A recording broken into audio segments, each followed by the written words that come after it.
Also facing the problem where Windows keeps showing the can't open asio3 sys error every time you boot or open certain apps.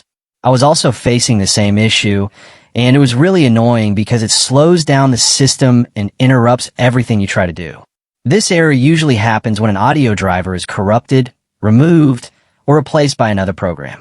Sometimes leftover ASIO driver files, buggy sound software, or missing system components can trigger this message. In some cases, Windows tries to load an old audio driver that no longer exists, and that's why the error keeps appearing. Most fixes online are very complicated. They tell you to manually delete system files, dig through registry entries, or reinstall multiple audio packages. But when I faced this problem, I solved it with a simple trick. I removed the broken ASIO driver from Device Manager, restarted the Windows audio services, and then reinstalled only the working audio driver for my system. After that, the asio3 sys error disappeared instantly, and everything worked normally again. If you want me to make a full step-by-step tutorial on exactly how I fix this issue, just comment, and I'll share the detailed guide.